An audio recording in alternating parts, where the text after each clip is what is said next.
Hi, it's Bruce, and welcome once again to my Colorado Rocky Mountain lab. What I have on the bench right now is a Fluke 203A distribution amplifier.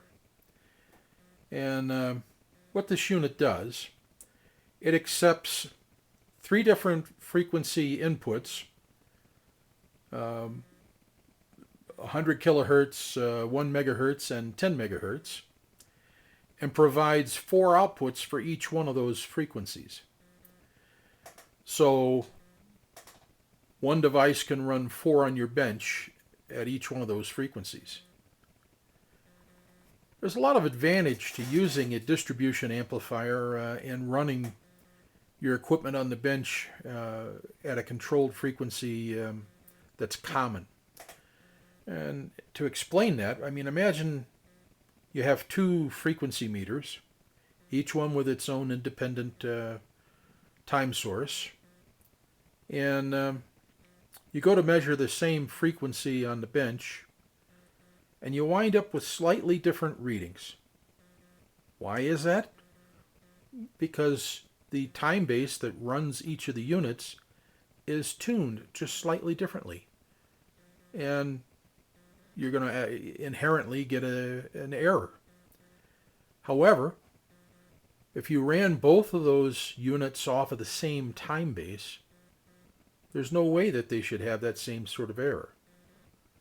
You'll wind up getting a much better agreement between the instruments. And that could be even more important when you're talking generator versus a readout device like a frequency counter. If your generator accepts the same time base input as does your counter, then whatever the generator puts out, especially if it's digital or frequency synthesized and so on, whatever it puts out is going to be as close to the same frequency as your frequency counter can measure. So you're going to wind up, in many cases, maybe most cases, getting exact readings. So if my generator says it's putting out 100 kilohertz, and I took a look at my frequency counter, I'm getting 100 kilohertz because it's based on the same time base. So big advantage to running your common equipment that uses the same frequency time base off of the same instrument. And that's what this unit does. People recognized that years ago, and they bought these things. Now, originally, this unit was meant to work at 100 kilohertz, 1 megahertz, and 5 megahertz. At the time, HP was putting out a lot of equipment with 5 megahertz time bases, and I gather that the industry was, had available a fair amount of different manufacturers are putting out 5 megahertz time bases, and that's why this thing was undoubtedly designed that way. However, over time, the industry shifted to 10 megahertz time bases. And so a number of these units then became obsolete on the benches of many people. So the crafty experimenter and electronics hobbyist enthusiast went to work at modifying these units. So this particular unit here has been modified in the 10 megahertz or in the 5 megahertz area. All the 5 megahertz inputs have been converted to 10. And it works absolutely well. I've had this thing operating on the bench for about 4 or 5 years running before I pulled it out of service. And it worked just fine. And we're going to give it a test. We'll walk through and I'll show you how that works. But first, let's get familiar with what we have here. One of the first things you're going to notice, you got a big central switch with, I don't know how many positions. What, 1, 2, 3, 4, 5, at least 17 positions on it. And one of them says power supply, and we're going to take a look at that. It has a 5-volt power supply, and it has a little meter on it here that gives us RMS volts, and it says it's running about 4.75 roughly volts output. And then you have 12 different positions. Well, those 12 positions represent the 12 different outputs 4 of each different frequency that are available in the unit. So as I rotate the switch, I'd be looking at the output of each one of those frequency amplifiers. So first 1 through 4, that would be for the 100 kilohertz. 5 through 8 would be for the 1 megahertz. And then 9 through 12 would be for 10. Right now we have no inputs, we got no output. But we'll take care of that shortly. Then we have 3 preamplifiers. Well, you bring your signal in to one of the 3 different frequency inputs on the back. And then there's a preamplifier that takes the signal coming in, boosts it up so that it can power 4 different output amplifiers. And they give you the ability to take a look at the voltage output of each preamp and set it. And you've got a little control in the back that gives you amplitude control. And then there are a number of slots across the top of the unit. And each one of those slots controls one of the amplifiers, one of the group of 4 for each one of the frequencies. So like here under 0.1 megahertz, I've got 1, 2, 3, 4 slots. And I would independently adjust each one of the amplifiers in that line so that I get exactly what I want. And I'm able to read the output at the same time. Well, take a look at the back first. Turn the power switch off. All right, we're taking a look at the back of this Fluke 203A. And we see the power coming in from the power line. We've got a DC power input source.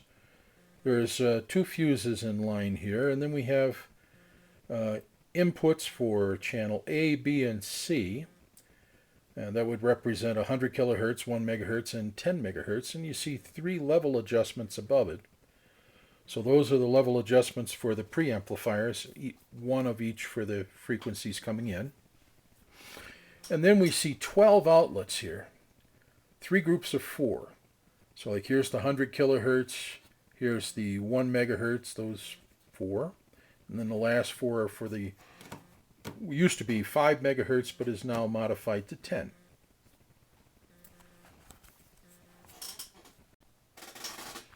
So let's go ahead and connect this thing up. We'll start with the 100 kilohertz inputs and we'll take a look at it. What I have set up here, I have my bench 10 megahertz frequency coming into a divider, and I can control the division. So I'll put out a square wave, which we'll be able to view the square wave on my oscilloscope, and we'll also measure the frequency on this Philips counter simultaneously. And then we'll take the output, we'll feed that 100 kilohertz signal into the preamp in the back. We'll take the output and we'll observe it on the scope and we'll read the frequency. So let's go ahead and take the input and we'll put it into the unit. Okay. And then we take the output and put it on the first of the channels for the 100 kilohertz. We'll start with channel 1. All right, we are connected in the back as we suggested. 100 kilohertz input, 100 kilohertz channel 1 output. Power is on. We're going to take a look at the front panel meter. We're on channel 1 right now. If I go to 2, I see that we've got output. If I go to 5, we don't have any output. Channels 1 through 4 do, because that's the 100 kilohertz input. Now, as I mentioned earlier, there's a control in the back. And if I spin the control, you're going to see the amplitude on the meter change. Yeah, it's gone up to 2 volts now. I'm going to take her back down. So, okay, let's take a look at the results. Here's what we have. bottom trace is the 100 kilohertz signal coming in, and the top trace is the 100 kilohertz signal that's coming out. Obviously, the two don't look exactly alike. The frequency is exactly the same, but that's because of the circuitry. The circuit that's involved is a couple of tuned coils, and they don't pass a square wave very well, but they do pass and oscillate a sinusoid. So it's converting the square wave to a sinusoid, but it's exactly the same in terms of frequency. You can see we start at the same point, we end at the same point. And we see that we're putting in 100 kilohertz. This is kilohertz on the dial here, 100. And that's out of channel 1. If I take a look at channel 2,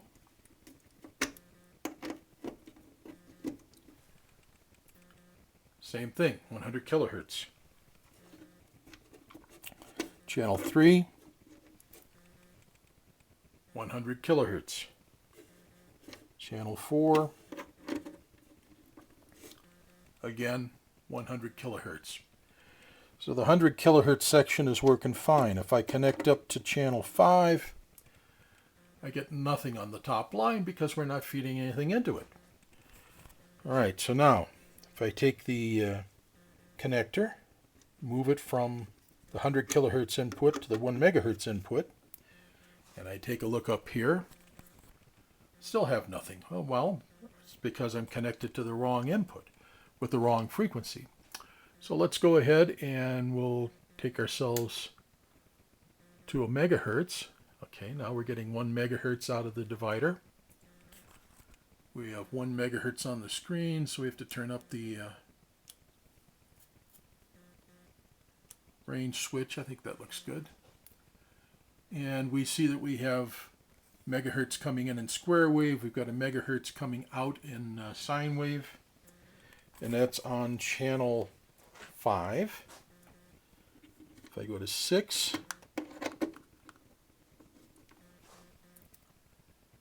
again, 1 megahertz in, 1 megahertz out. 7. There's a little cable there. It's a little tight. Let's get that in there. There we go. Okay, 7. We've got 1 megahertz in, 1 out. 8. 1 megahertz in, 1 out. If we go to 9, top line is flat again. Makes sense. Let's move from the 1 megahertz input to the 10 megahertz input. And we are now getting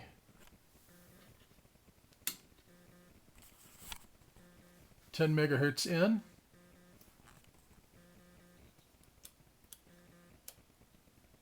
We've got 10 megahertz in on the bottom. We've got 10 megahertz out on the top. That's out of position 9,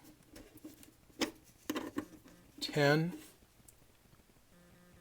Same thing. Let's turn up our brightness just to have a bit there. And we'll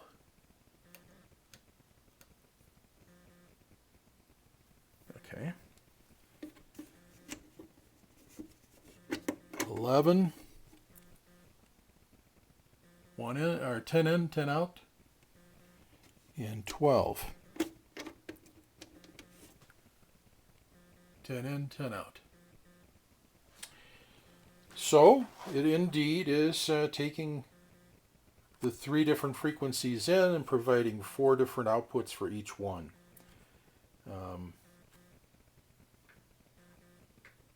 And I guess I could give you an example of what I mean by the adjustments. We are right now on 12, and our output's a little high. So let's take the rear control and adjust it a little bit.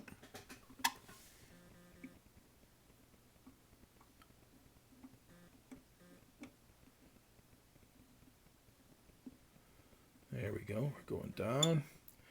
Take it down to 1.5 maybe, or let's take it to right around 2. Okay, so we've got about 2 right now coming out of 12, 2 volts.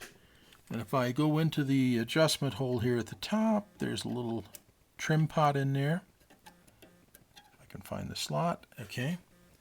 And then we watch the needle, and we can adjust her right down to 1 volt.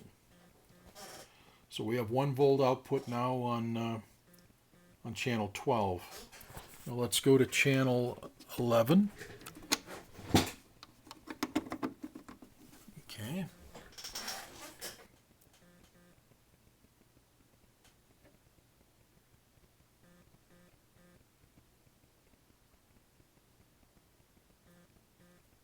There, got 1 volt on 11.